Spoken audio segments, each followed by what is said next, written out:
جی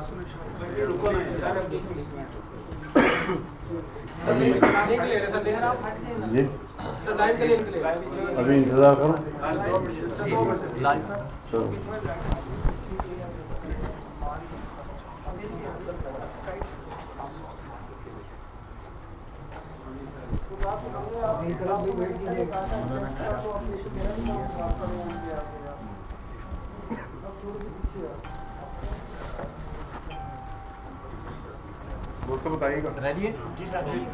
بسم اللہ الرحمن الرحیم نحمده ونصلی علی رسولہ الکریم. آج پوری قوم انتہائی دکھ اور اضطراب سے دوچار ہے.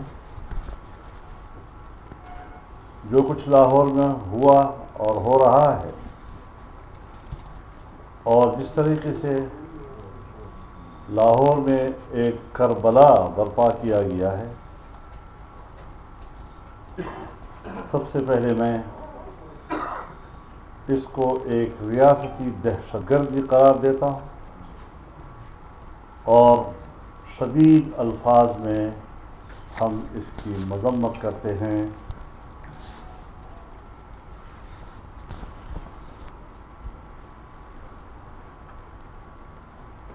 ناموس رسالت کے تحفظ کے لیے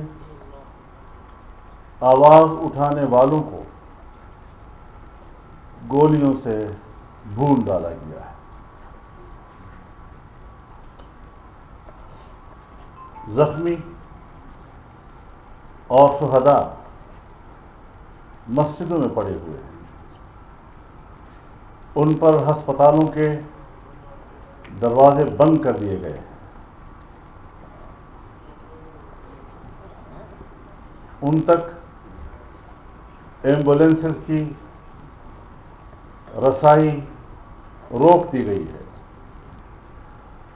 یہ تو کوئی شقی القلب دشمن ہی ایسا کر سکتا ہے جس طرح امریکہ نے افغان طالبان کے ساتھ گوانٹانامو میں بھی کیا. آج وہی کچھ لاہور میں ناموس رسالت کے تحفظ کے لیے اٹھنے والے جوانوں کے ساتھ کیا جا رہا ہے.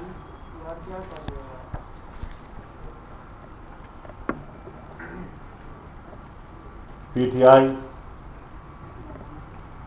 جس نے خود اس ملک میں اپنی سیاست کا آغاز دہشت گردانہ اقدامات کے ساتھ کیا، 126 دن کا مظاہرہ، سپریم کورٹ کی توہین اور پی ٹی وی کی بلڈنگ پر قبضہ، یہ ساری چیزیں اس پاکستان کی تاریخ کا حصہ ہیں. جو لوگ ملک کی تذلیل کریں، جو لوگ پاکستان کے عقیدے اور نظریے کی توہین اور نفی کریں، ان کو تو ریاستی پشت پناہی حاصل ہو. لیکن اگر کوئی اس بات پر احتجاج کرتا ہے کہ فرانس میں یا ڈنمارک میں یا یورپ کے کسی ملک پہ جناب رسول اللہ صلی اللہ علیہ وسلم کی توہین کی گئی ہے اور ہم اس پر احتجاج کرتے ہیں، اس کے لیے یہاں پاکستان مذبح خانہ بن جاتا ہے. ایک اسلام کے نام پر بننے والا ملک آج اس میں نہ اسلام محفوظ ہے، نہ ناموس رسالت محفوظ ہے، نہ عقیدہ ختم نبوت محفوظ ہے. اور اسی حکومت نے اس ملعونہ کو بیرون ملک بھیجا جو توہین رسالت کی مرتکب ہوئی تھی، اور بڑے فاخرانہ انداز کے ساتھ کہا کہ ہم نے اس کو پاکستان سے باہر بھیج دیا ہے اور اس پہ ہم کامیاب ہیں.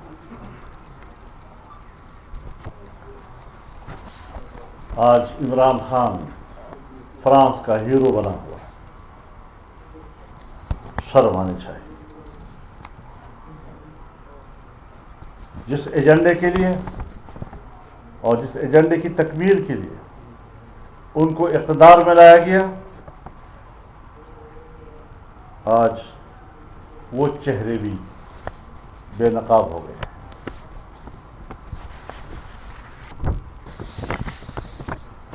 مسلمان امت مسلمہ پوری دنیا میں اس وقت مظلوم ہے، لیکن برداشت کا دامن تھامے ہوئے. مغرب کے رویے کے نتیجے میں اور پاکستان کی ریاستی قوتوں کے رویوں کے پیش نظر معاملہ اب ریاستوں کے ہاتھ سے نکلتا جا رہا ہے. کب تک ہم برداشت کرتے رہیں گے؟ کب تک ہم قرآن سوزی کے مناظر دیکھتے رہیں گے؟ کب تک ہم جناب رسول اللہ صلی اللہ علیہ وسلم کی عزت و ناموس کو رونتے ہوئے دیکھیں گے؟ اب مزید برداشت نہیں کیا جا سکتا. اگر مغربی دنیا کو یہی کھیل دیکھنا ہے تو امت مسلمہ پھر تیار ہے. اس کے لیے ہم ہر قربانی دینے کے لیے تیار ہیں.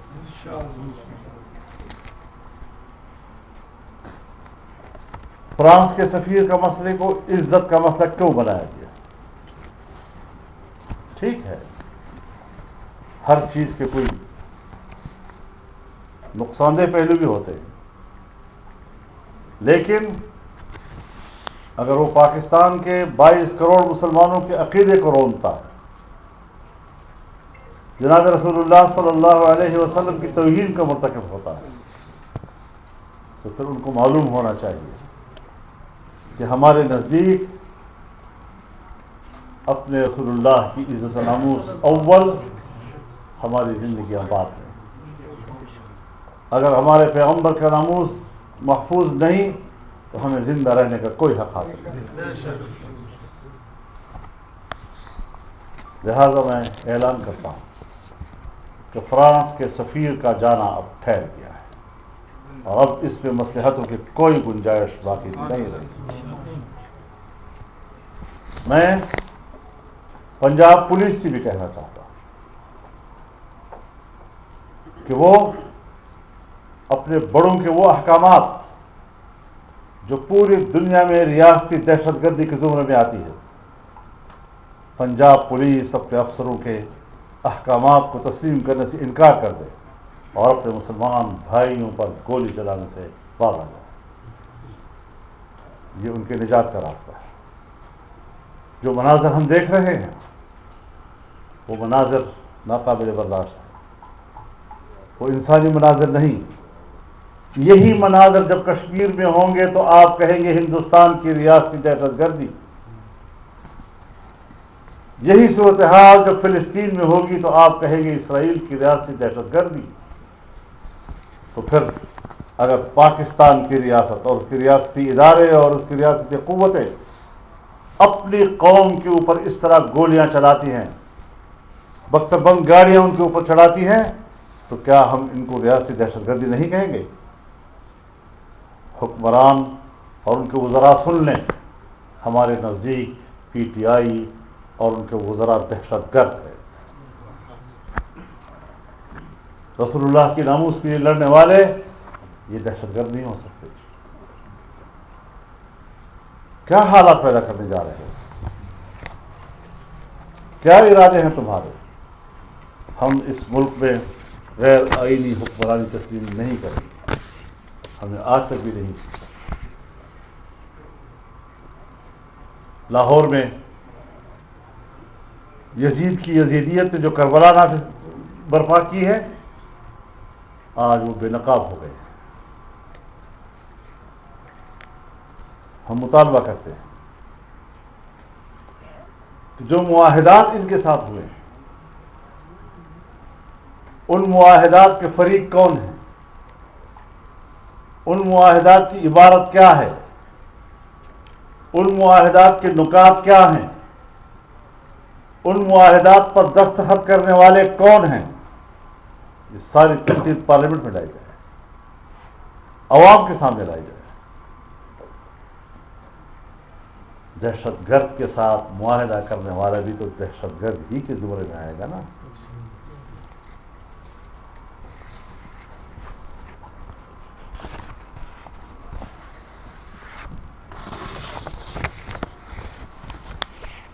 ہم اب بھی سمجھتے ہیں کہ صورتحال کو عقل مندی کے ساتھ حل کرنے کی طرف اقدامات کیے جائیں.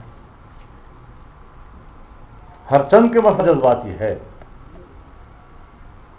ہر چند کی ریاست کی طرف سے ظلم ہوا ہے، لیکن ہم پھر بھی سمجھتے ہیں کہ اب بھی وقت ہے مسئلے کو سنبھال لو.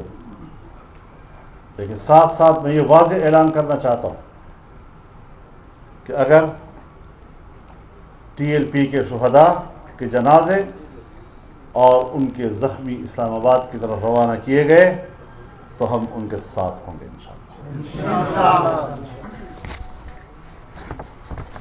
بہت سے علماء اس وقت گرفتار کیے جا رہے ہیں، چاہے ان کا تعلق ٹی ایل پی کے ساتھ ہے یا نہیں ہے. مفتی کفایت اللہ صاحب گرفتار ہیں، کیوں؟ کس بات پہ؟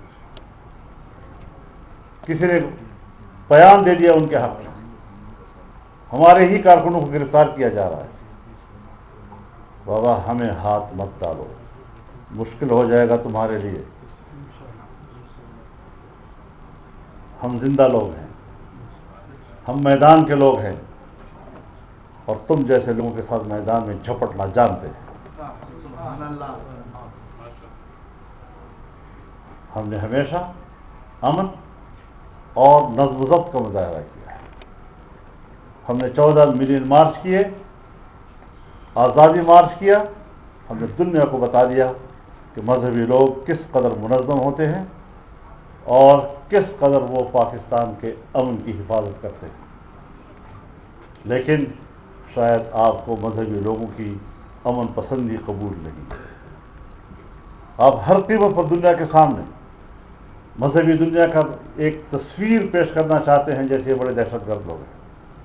آج بھی جو تم نے کیا ہے لاہور میں، تم نے امریکہ اور مغربی دنیا کے سامنے مذہبی لوگوں کی ایک تصویر رکھنے کی کوشش کی. لیکن ہم نہ پہلے دن سے مروب ہیں اس فلسفے سے، نہ آج مروب ہیں. ہم بڑے خودداری اور خود اعتمادی کے ساتھ اس ملک میں سیاست کر رہے ہیں، اور ہم بڑے دو ٹوک الفاظ میں آپ کو کہتے ہیں کہ تم دہشت گرد.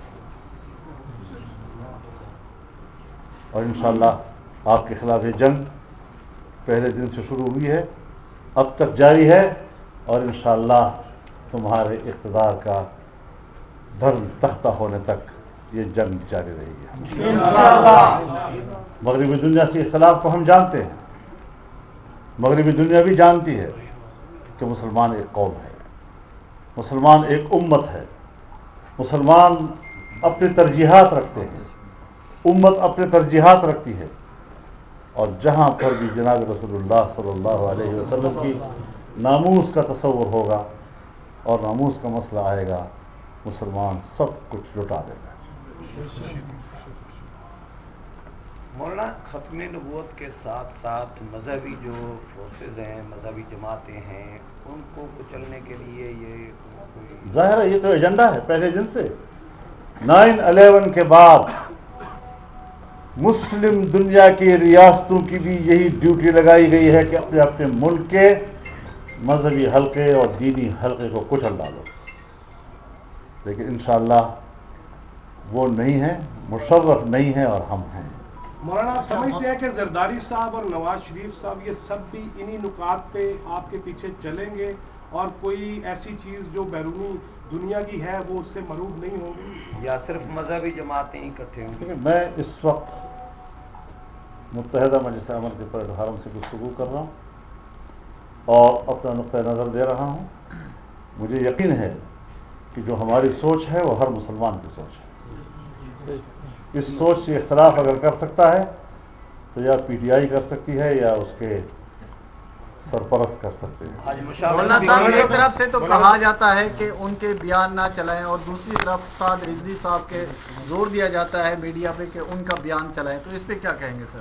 میرے خیال میں میڈیا کو آزاد ہونا چاہیے، اور میڈیا کو یہ ساری خبریں چلانے کی اجازت ہونی چاہیے.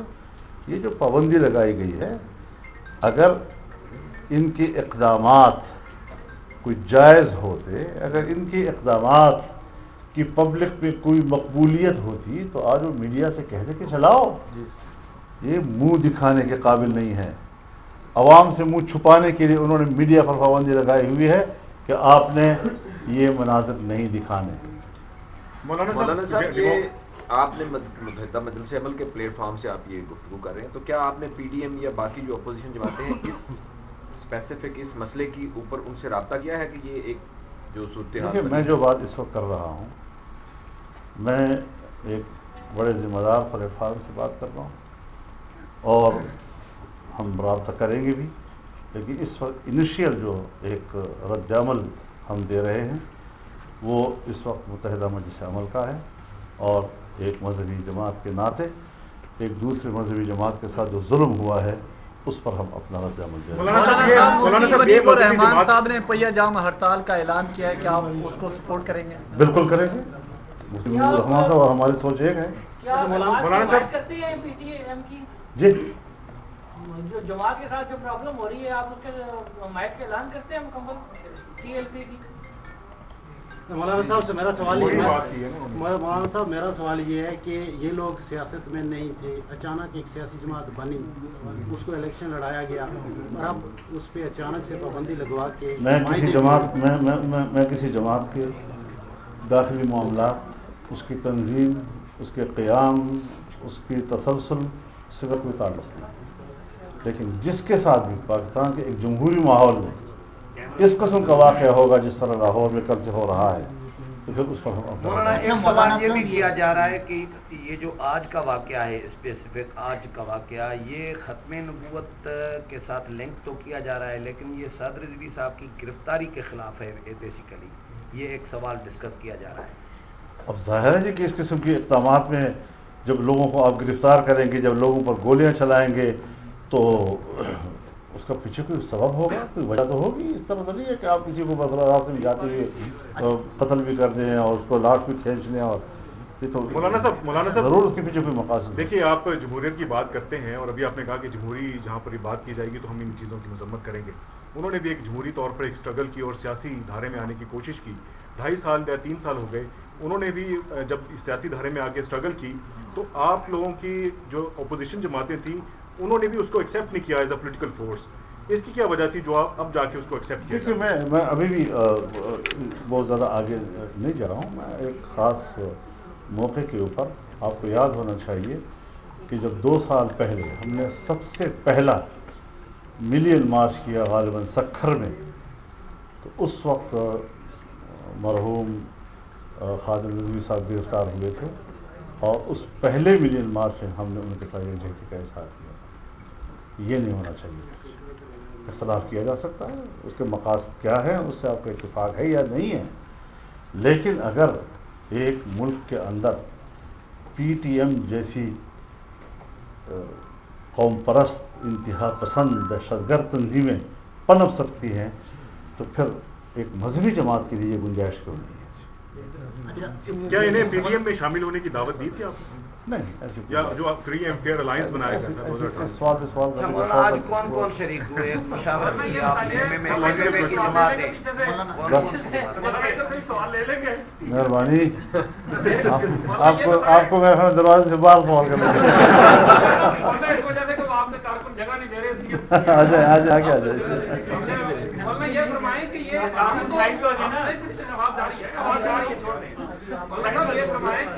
ہم تو متحدہ مجلس عمل کو بھول چکے تھے, جماعت اسلامی بھی چھوڑ چکی تھی, کوئی بھی نہیں تھا. یہ آج متحدہ مجلس عمل کہاں سے نکل آئی؟ بہت اچھی بات ہے, یہی آپ سے توقع تھی.